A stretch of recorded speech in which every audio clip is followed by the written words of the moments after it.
Assalamu alaikum guys, and welcome to another episode of Smile to Jannah. I make these videos with a very heavy heart because I know Andrew Tate has benefited many people when it comes to self-empowerment, when it comes to understanding masculinity, when it comes to fulfilling their role and their responsibility in a relationship. I know not everybody sees it that way because sometimes people will take his satirical videos out of context, and of course he's had a colorful past as well. Myself, I am very disappointed because there's a very important principle, and that is stay in your lane.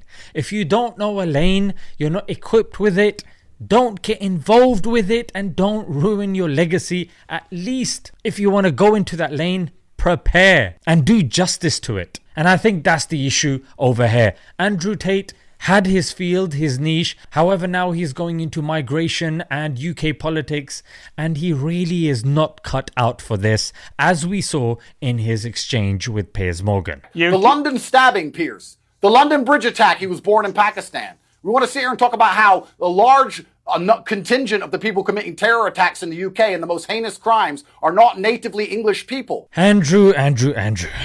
You're making it seem like there was only one attacker. There were 3 attackers and only one of them was Pakistani. The other 2 were Moroccan. And this Pakistani had British citizenship. And it's interesting how you didn't mention that because it probably goes against the cartoon that you posted of the typical illegal immigrant. And what's interesting is somebody who talks about leaving the matrix, you are talking about pitfalls within the matrix. These are techniques used by the media, the matrix. I'll give you a couple of examples. A nurse, Lucy Letby, killed 7 babies and attempted to kill 6 others. You and the media won't be talking about her skin color and won't be talking about her ethnicity. The worst child case in recent decades, according to the NSPCC, was the Glasgow 7. They were all white and they abused 3 kids in the most obscene and sick way possible. And let's not forget the deadliest mass shooting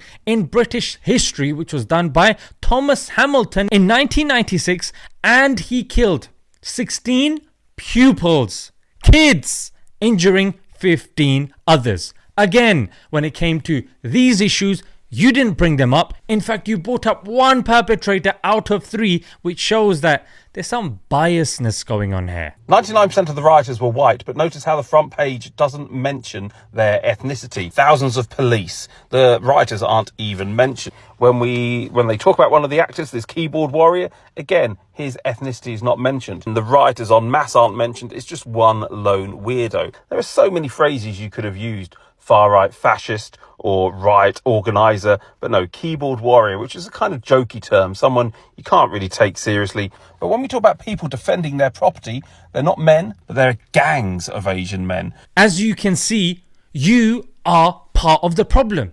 That's the issue people have with your sort of rhetoric. I get it, you're against illegals, but the stuff that you've been posting, the PAKI racist slur you've been constantly using, it doesn't send the right message. You are siding with Tommy Robinson, who is leading a far-right series of attacks on Muslims and mosques. The Islam I was taught was one of peace and tolerance. There's not a single person alive who can force me to take sides or to hate anybody else. And I don't care what kind of Islamic person you are, to come along and tell me I should hate somebody else because of Islam is not the kind of Islam I prescribe to. Your religion doesn't... What? Let me give you a hadith, a saying of the Prophet. Indeed, the strongest bond of faith is to love for the sake of Allah and hate for the sake of Allah.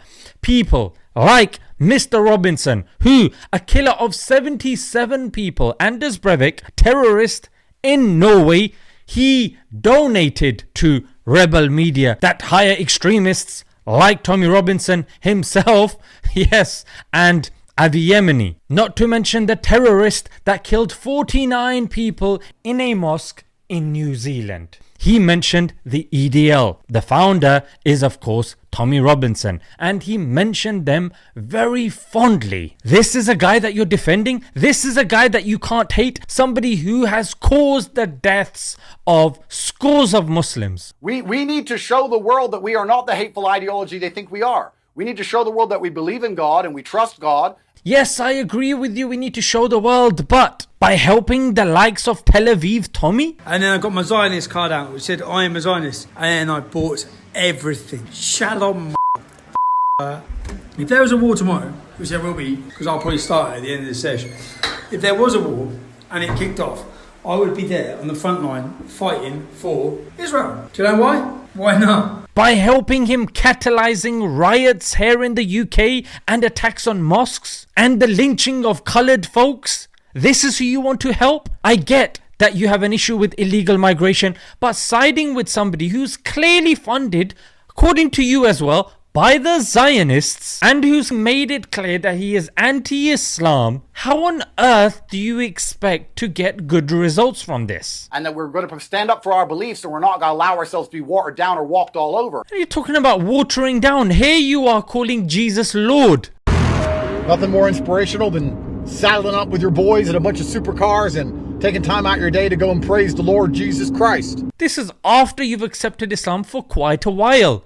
And where you're driving on your way to church. We don't believe Jesus is Lord. Christians believe he's part of a 3 persons Trinity. And they believe it to be one. You need a PhD, and even then you're going to struggle to understand that.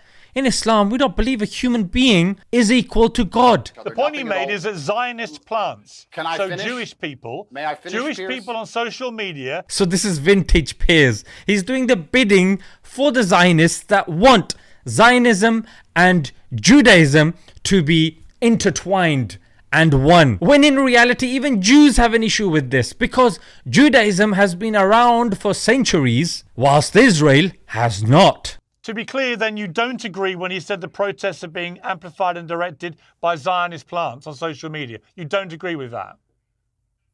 No, I think that people had a legitimate concern. You just said Tommy is a Zionist, and if we accept that he amplified the riots, then the point is clearly correct. That's another ball dropped by you, mate. He's admired somewhat as one of the brains of the EDL. He's just got a delivery of quotes from the Quran from his researcher in Israel. It's going to be everything that's warmongering about Islam and how jihad is the main goal for any Muslim. I thought I'd put this in there as well. Quran verse interpretations coming in from Tel Aviv. That's why I call him Tel Aviv Tommy. Do you now accept that when you said on the 29th of July that there was an illegal immigrant who had perpetrated this crime, that you were wrong? I accept it looks like the facts of the matter say, in fact, it was a migrant instead of an illegal migrant. However, there's a huge number of crimes committed by illegal migrants, and I still think the country's not safe as long as they're allowed to come into. Yes, but when you couple it with the anti-Muslim sentiment, it's not just about migrants. It ends up becoming about certain types of migrants, i.e. the people that have been demonized for quite a while now, scapegoated. Well, firstly, I'll start by saying I didn't know Nigel Farage said those things about me, which is a shame because I'm actually a fan of him. I think he's trying to do the right thing. Well, I can't say I'm surprised. This guy seems to be supporting anyone who is anti-Muslim.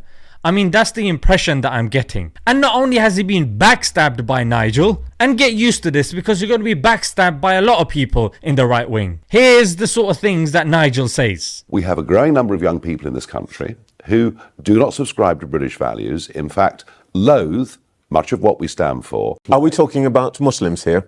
We are. He has, in effect, brushed Muslim kids as not subscribing and loathing British values. In other words, otherizing them, villainizing them. The people whom you respect demonize us. And they have caused a rise in Islamophobic attacks.